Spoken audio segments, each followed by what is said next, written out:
Selamat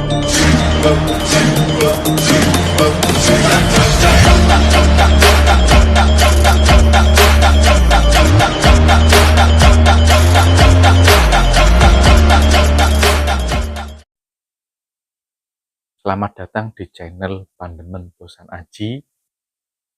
Kali ini saya akan mereview sebuah keris, di mana keris ini berpamor dwiwarna dengan dapur brojol dengan warangka branggah kagok. Oke, sebelum masuk ke dalam review bilahnya, mari kita cek dulu warangkanya, kita review warangkanya. Oke, ini menggunakan warangka branggah kagok. Kok bisa disebut kagok? Kagok itu dalam arti tidak pakem, bisa juga selingan. Perbedaannya dengan branggah Jogja yang normal itu terletak di angkupnya. Nah, ini namanya angkup, ini godongan. Angkup inilah yang membedakan dengan warangka branggah Jogja atau warangka branggah, di mana angkup ini memiliki perpaduan dengan angkup Surakarta atau rangkup Padrang. Karo Jogja itu ini mulus semua tanpa ada grade ini. Karo Jogja itu polos, karo Solo itu ada ininya. Nah, ini perpaduan antara warangka Jogja dan warangka Solo. Godongannya masih sama. Ini model godongannya masih sama dengan warangka Jogja. Dedernya pun berbeda dengan deder Jogja pada umumnya. Karo deder Jogja itu tanpa ini, seperti hidung ini, tanpa ini. Karo Solo pasti ada hidungnya. Nah, warangka branggah kagok atau pada sering umumnya juga dibilang warangka Pakualaman. Tapi saya belum menemukan sebuah literasi di mana warangka model kagok ini menjadi salah satu pakem Pakualaman. Soalnya belum dapat literasi, otomatis saya belum berani menyatakan bahwa warangka ini sebagai warangka Pakualaman. Cuma banyak ditemukan di Puro Pakualaman. Terus ini selanjutnya kita review pada bilahnya. Belum bilahnya, kita lihat mendaknya. Mendaknya ini Sileasih, cuma ini belum saya bersihkan, masih kotor. Jadi ada mata putih dan merah, saling bergantian, putih merah, maka disebut Sileasih. Terus kita buka dulu.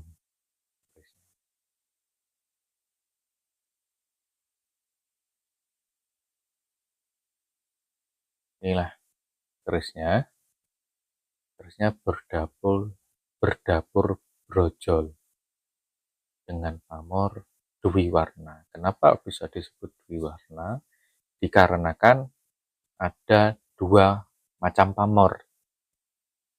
Yang pertama Satrio Pinayo di atas dan pancuran emas. Cuma ini agak tenggelam lah, tenggelam. Nah, ini sing agak kelihatan, cuma ini agak tenggelam. Jadi ada garisnya. Ini 3, di bawah ini 3, terus menjadi 1. atas dan membentuk anak panah di atas ini. Maka disebut Satrio Pinayungan. Ya kerisnya hanya sederhana ini, tapi ada keistimewaan di mana keris ini ada pamor yang sangat unik. Uniknya yaitu di gonjo. Gonjonya ini berpamor tundung musuh. Nah, kan sangat unik. Di samping ada pamor Satrio Pinayungnya, ada pamor pancuran emas, masih ada juga dengan tundung musuh di gonjonya. Ini bilahnya ini ya. Ada cerita unik tentang pusaka ini. Ketika datang, salah satu hunter itu datang ke rumah, itu menawarkan beberapa keris. Dan keris ini tanpa warangka atau ligan. Nah, itu menawarkan beberapa keris itu disuruh borongan. Mahar lah semuanya. Ada sekitar 4 keris. Itu berbeda-beda semua. Ada beberapa temen sing tak tawani atau tak tawari dengan keris ini awalnya karena tanpa warangka, pada bilang tidak mau. Dulu karatannya full karat semua. Karena tidak mau itu, saya bersihkan, saya rawat, ternyata malah muncul pamor yang sangat istimewa, yaitu pamor Satrio Pinayungan. Otomatis ya tak simpen dewe. Berapa kali kejadian itulah teman-teman tidak mau, ternyata malah tak simpen dewe. Otomatis kata-katanya itu gini ya, jodoh. Sudah beberapa kali saya tawarkan, tidak ada yang mau. Karena dulu itu terlihatnya hanya soto sakler. Yang terlihat itu hanya soto sakler. Itulah sekelumit kisah keris ini. Keris ini pun juga bahasanya kalau di bahasa pamornya itu Satrio Pinayungan. Jadi kan kesatria yang dipinayungi atau yang selalu dilindungi.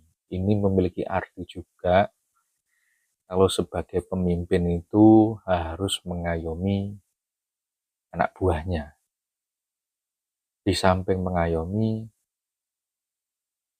pemimpin itu harus bisa nundung musuh. Dalam arti nundung, itu bukan mengusir, tapi dalam arti musuh itu menjadi teman seperjuangan, rasanya gitu. Ini permaknaan yang lain. Kalau ada permaknaan yang lain, Satrio Pinayungan agar pemiliknya selalu dilindungi, ya monggo-monggo saja. Karena keris kan juga pepiling sebagai pengiling-iling, sebagai pengingat, sebagai pengharapan, sebagai pangin-pangin tahu cita-cita. Maka keris itu ya monggo balik lagi ke jenengan masing-masing. Mau dimaknai seperti apakah sebuah mahakarya keris itu. Oke, cukup sekian dari review pusaka ini. Mungkin selanjutnya video yang akan datang akan saya review keris pertama saya dengan cerita awal mula perjalanan saya jadi kolektor keris. Oke, terima kasih. Monggo tinggalkan komen, pertanyaan, jangan lupa like, subscribe. Karena subscribe itu gratis, komen itu bebas. Oke, terima kasih. Salam budaya.